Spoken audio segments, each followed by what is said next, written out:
নমস্কার, দেখছেন কলকাতা টিভির সঙ্গে রয়েছে আমি স্বর্ণালী। শুরু করছি আরো বার। আপনারা ইতিমধ্যেই জানেন ভারত পাক যে সংঘাতের আবহ, সেই আবহে একাধিক যে প্রতি মুহূর্তে আমরা দেখতে পাচ্ছি আপডেট হচ্ছে যে 3 দিন পর পর আমরা দেখেছি যে হানা চালানো হচ্ছে, পাকিস্তানের পক্ষ থেকে যে হামলা চালানো হচ্ছে, সেই হামলার প্রত্যাঘাতও চালাচ্ছে ভারত। এবং ঠিক এই প্রেক্ষাপটে বিদেশ মন্ত্রী এস জয়শঙ্করের সঙ্গে কথা মার্কিন বিদেশ সচিবের। দুপক্ষকে যুদ্ধের শান্ত থাকার বার্তা দেওয়া হলো মার্কো রুবিওর পক্ষ থেকে। আপনাদের জানাবো পাক সেনা প্রধানের সঙ্গেও কথা বলা হয়েছে ইতিমধ্যেই বলে জানা যাচ্ছে।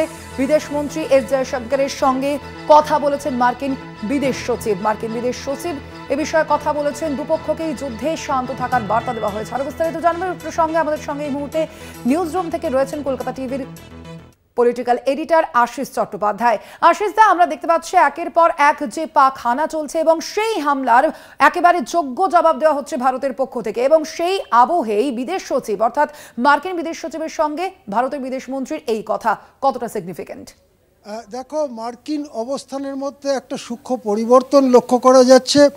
দুদিন আগে মার্কিন ভাইস প্রেসিডেন্ট জেডি ভান্স বলেছিলেন যে that is none of our business, ও ব্যাপারে ওখানে আমাদের কোনো কিছু নেই, আমরা কোনো কিছুই করতে যাব না, তবে আমরা শান্তির আবেদন করছি বা শান্তির ব্যাপারে এগোবার জন্য ভারত পাকিস্তানকে অনুরোধ করছি। এই ধরনের একটা কথা যেন দূরবর্তী একজন পর্যবেক্ষক হিসেবে তার কথাটা জেডি ভান্স বলেছিলেন।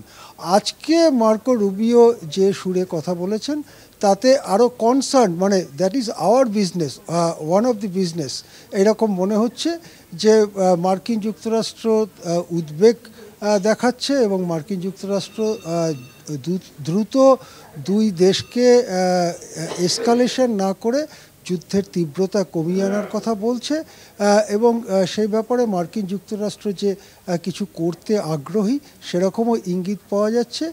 যেহেতু পাকিস্তান সেনাপ্রধানকেও ফোন করেছিলেন এবং ভারতে যেহেতু তিনি কথাবার্তা বলেছেন ভারতের রাজনৈতিক কর্তৃপক্ষের সঙ্গে, সুতরাং বলা যেতে পারে যে মার্কিন যুক্তরাষ্ট্র যে একেবারে আলগোছে ছিল দুদিন আগে পর্যন্ত, তার থেকে এটা কিছুটা আলাদা। বরং এটা ডোনাল্ড ট্রাম্পের যে কথা আমরা আগে শুনেছিলাম যে দরকার হলে আমরা মধ্যস্থতা করতে পারি, সেই কথাটার অনেকটা কাছাকাছি। এক্ষেত্রে মনে হতে পারে যে মার্কিন যুক্তরাষ্ট্র বারবার কি অবস্থান বদল করছে, হতে পারে, কেননা মার্কিন যুক্তরাষ্ট্র যে ডোনাল্ড ট্রাম্প যে কথা বলেছিলেন আর জেডি ভান্স যে কথা বলেছিলেন, আজকে মার্কো রুবিও যে কথা বলছেন তার মধ্যে সূক্ষ্ম ফারাক রয়েছে। তবে এটাও ঠিক 7 তারিখ থেকে 10 তারিখ, আজকে 4র্থ দিনে পড়ল এই সংঘাত, সেটারও প্রতিদিন তো একটা এসকালেশন হচ্ছে, প্রত্যেক দিন তার তীব্রতা বাড়ছে।